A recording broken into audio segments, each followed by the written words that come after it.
Hi, everyone. This is Kirk Schroder, and I want to welcome you to Brief Encounters, entertainment law podcast for the DC Bar. And today we're going to continue on the theme of the strikes that are going on in Hollywood, both the WGA and the SAG-AFTRA strike. But we're going to have an interesting perspective with David Kanter, who is our guest. He is a partner and manager at Anonymous Content. I know a few of those folks over there, but this is the first time David and I are meeting. And David has extensive credits both in the film and television world, and is a veteran of the film and television industries in Hollywood. So David, welcome. Well, thank you, Kirk. Thank you for having me. I want to say a non-lawyer, so someone who will not provide a legal perspective. Yeah, that's okay. I think we're just going to talk about the business environment and overall impact right now, and where do you see things going? First off, I mean, you've been in Hollywood for quite some time. You've seen these things happen. What's your perspective from a historical standpoint on this? This is the most contentious and gnarliest strike that I've seen at the Writers Guild. I think this is my third or fourth Writers Guild strike because the industry has changed so much since the last collective bargaining agreement, because there was an event that occurred in between the intervals of the past strike in 2007, 2008, and this strike. There was a big issue, which I think we do need to talk about. And because my perception is that the tectonic drift between the commerce side of the business and the creative side of the business has grown to be almost untenable. Well, hasn't streaming shaken everything up as opposed to the classic distribution models that have happened before? It has. And if I can sort of make it as simple as I understand it to be, the full takeover of our entertainment industry in America by our partners up in the north, in Silicon Valley, has yielded an environment that's unlike any sort of environment we've experienced in standard entertainment since, the studio started distributing silent movies more than 100 years ago. I mean, there is a fundamental disconnect. Well, I mean, first off, the windows for distribution have changed, right? And continue to change. Right. And how content is created, and I'd say how it's created, but how it's ordered up and the economics around that content. I mean, it used to be, you've been in film long enough and TV long enough to know that generally, if you were the executive producer on a TV show or produced a film, you had some measure of either box office or a Nielsen rating or something like that to see how you were doing and relate that economically. But these days, with the exception of Netflix doing a top 10 now, I don't even know where that stands. When you do a deal with the streaming network, there's no way to measure how well it's doing unless that has changed. That hasn't changed. That is correct. And when Netflix or any other service provides a top 10 list, it's really in the realm of publicity and marketing, and it's not economics. It's not an explanation of how business is. It's an explanation of how they want to have you think about their product.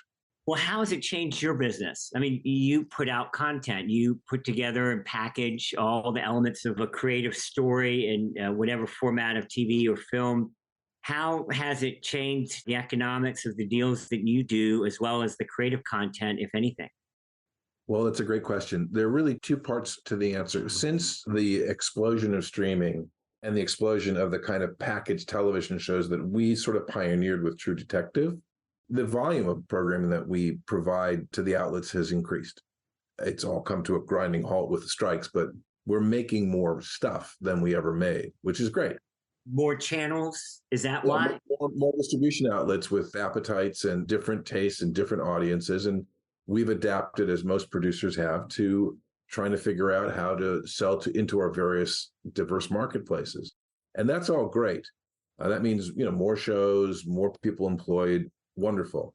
The pay scales for the artists have really, really changed, and they've gotten very compact. So if you measure your pay over time, the amount of time that's spent developing research and development and then production has really gotten to be diminished, because shows now are 4, 6, or 8 hours, where they used to be orders of 13 or 22 or 26. So the economics have changed. But for us as producers, what's really changed is we really can't, as producers, make money the way that we used to. We are pretty much committed to making the fees that are negotiated on a per episode basis. The back end, which used to be what this was all about, was called a modified adjusted gross receipt. It's pretty much a thing of the past. And now we're dealing with what are called premiums, or pre-negotiated set amounts, pretty much based on the number of hours that are produced. If you come in precisely on budget, that you can expect essentially as a premium on top of your producing fees. And those are capped. Those numbers are contextually, they are not very generous in most cases. I think that's not taking a worldview, but that's taking a show business worldview. And, shows are not profitable when you make 4 or 6 or 8 of them, and that's the end of the season and you start all over again. Yeah, and let's just for our audience. So, a modified adjusted gross was some sort of royalty or back end payment based on the commercial performance of the film or television programming. What it was, in its essence, was a profit, a share of profits with a relatively unhorrible studio accounting. That is, the amount of overhead and interest the studio would charge on the show for its distribution was capped, and shows used to sell from one market into another for quite a bit of money. But now when you make a show at Netflix or at Amazon or at Apple, they control the entire world of distribution. They set the value of the show on their own service. So traditionally, a producer will get a standard, 10% fee? Is that right? It goes in every case. It could be as little as 1.5%, and as much as the pool for these modified adjusted grosses would be up to 50 points. And that would be distributed among the writer who created, the director, movie stars, television stars, underlying rights holders, and the producer. And obviously, some of that would be profitable depending on the production itself and its success.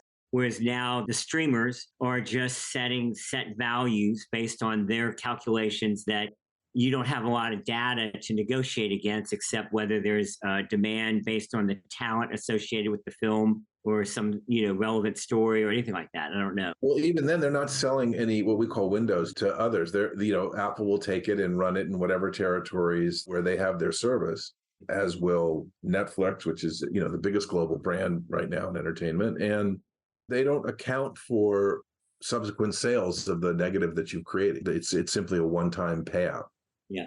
And this tends also obviously to one of the big issues in both the SAG and WGA strike, which is not the same thing, but it's residuals. Residuals are not profits. Residuals are residuals, and they are paid to the crafts unions. And there's very, very complex calculations, which I don't pretend to understand, but they traditionally applied to reruns, syndication, barter, and then all different kinds of international distribution. And there could be a lot of money for writers and actors and directors, particularly if you directed the pilot or if you wrote the pilot episode of a show that was successful, even moderately successful. And those fees have dried up. From a producer's perspective, is it an existential threat to the writers right now? What's on the table in the negotiations as well as the actors? Well, according to the most recent public statement by the WGA moments ago, yes, they are still feeling existentially threatened by the material terms in the most recent, which I've got right here, AMPTP comprehensive proposal, the August 11th proposal. They are still feeling that they are wildly underserved. I think you could debate that, but the devil's in the details. And there are some good things, and objectively, there are some very good things and some advancements in this proposal. But when it gets down to sort of figuring out, okay, how do we determine the value of a show and, for spinning off residuals? To put it nicely, it's kind of opaque to the point of possibly invisible. And we don't even have to talk about AI. I have a completely non-guild point of view about AI in a more general way. But really, the issue is money. Can I speak to the whole issue of the negotiation? Please, that's the next question. So we're on track here. Because the specifics are important, but they really live in a larger context. So you have two forces really trying to come up with a way of coping with the struggles and the potential pitfalls of diminished profitability in a business that has traditionally, for more than 100 years, whether they make money on paper or not, been highly profitable to its owners. And to the people who are top-level practitioners, writers, directors, actors, has been wildly remunerative. Wildly. I mean, famously, that's the whole idea of Hollywood. It's where rich people are made. It's not true, but it's a mythos that is global. Things are not all well. That's true. The streaming business and the traditional studios' reaction to the streaming business and the consolidations that have occurred and will occur are not positive indicators for the health of our industry. Part of that is because the media themselves, television and movies, are to some degree outmoded. People watch their content on their phones. They don't necessarily watch, studio content. And by the way, this is not all bad. This is just how it is. Our culture is very fragmented, very diversified.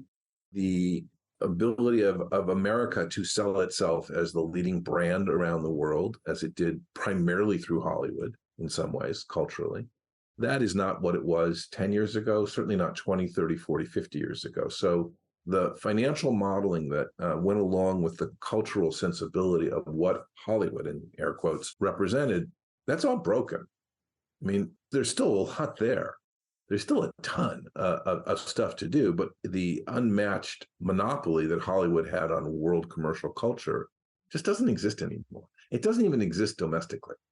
And so there are two things that happen. If you're an artist, you see a diminishing ability to become a rich person by becoming successful in Hollywood.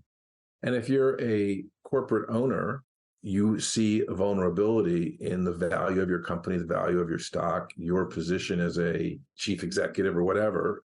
And you are vulnerable we have obviously the economy itself, the large scale economy itself, is one of buying and selling companies, often with very little regard for what it is that those companies do and how those companies became prominent and who the people are that make the stuff that those companies produce and distribute. So it's not a healthy time. And the people of the AMPTP are understandably nervous about the futures of their companies. Well, it's, likewise, the risk of failure or success, the risk increases because it could be that you might have, as a company, put out 3 or 4 duds, for lack of a better description, but that fourth one or that fifth one makes so much money that it covers the cost of the first 3 or 4. Is that correct? Kirk, it has always been a boom and bust business. A hit will forgive, years of flops. For example, if you went to see Oppenheimer, there were Universal Pictures trailers on Oppenheimer. It's a very successful film creatively. It's a very successful film commercially. Along with Barbie, really got people to leave their homes and go and sit in the movie theater and see a spectacle that was challenging. Thought it was an excellent movie myself. The 2 trailers that ran from Universal at theaters I saw it, one was an Exorcist reboot, looks fine, and the other was another horror movie. That's what they've got. That's not the business of 10 years ago. Yeah.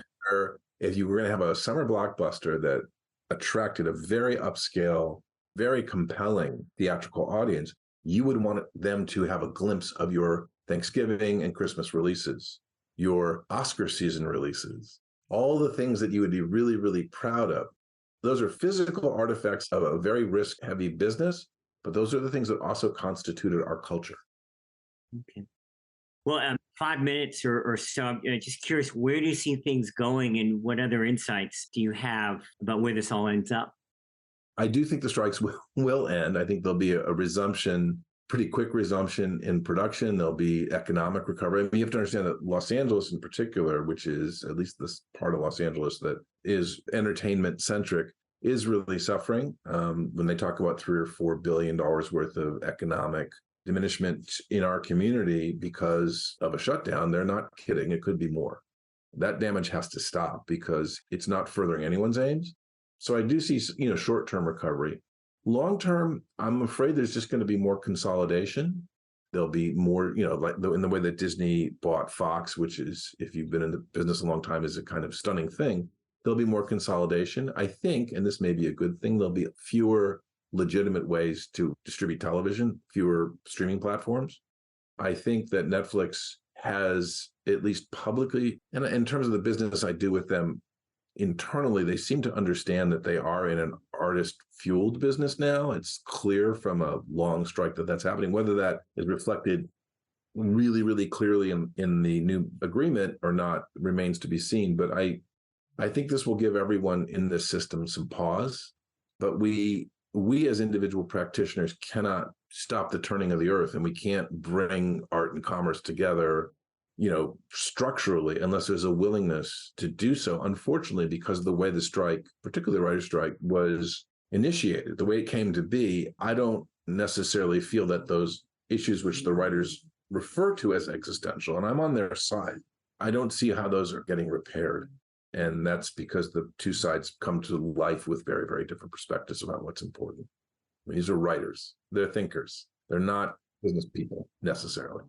Well, I mean, they obviously see their way of life. I've mentioned to you before we started the podcast, the writer's room going, which is the traditional room where writers work and they kind of mentor each other and have a sort of an apprenticeship. Is really the way of writing going to change regardless?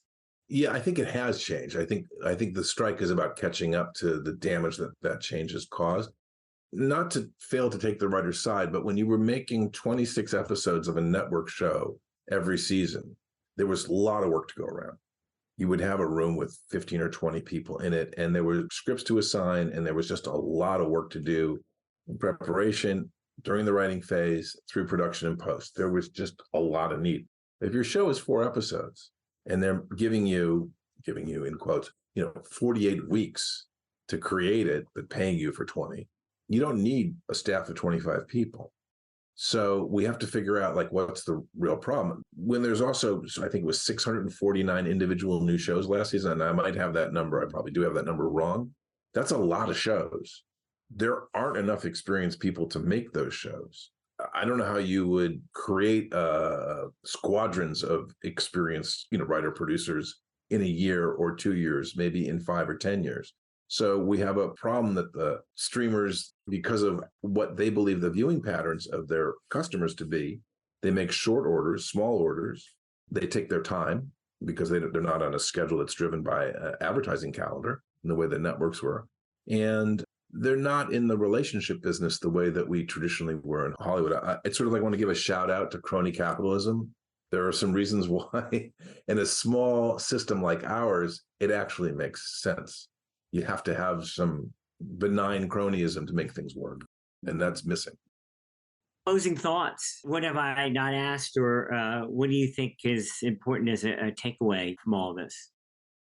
I think that the folks who are listening to this conversation, I mean, you are a highly intelligent, highly sensitive, highly educated group of human beings. And the message I would have is value culture, value storytelling, try to figure out in your own habits and in your communities and within your circles of influence, if it's important to have a robust storytelling business, whether it's in theater and whether it's in movies or television, use your influence in the culture to demand better. There's brilliantly talented people who have stories to tell, and we're just trying to figure out how to make it work as a business, and it's very tough. All right, can I put you on the spot? When will the strikes end? Well, I am hopeful that we will be entering the season of Jewish high holidays around September 14th and 15th with a sparkle in our collective eye. Well, that's good. Hopefully you have some insider information that... We're hoping it'll be a very happy new year, yes. Well, great. So David Kanter of Anonymous Content, thank you. It's been very insightful, especially from a veteran producer standpoint. So thanks for taking time to join us, especially for us folks on the East Coast. This is Kirk Schroder. I'm an entertainment attorney in the DC area, and you've been listening to Brief Encounters, a podcast produced by the DC Bar. Thank you for listening, and please feel free to share this podcast with anyone you know that's interested. Have a great day. Thank you, Kirk.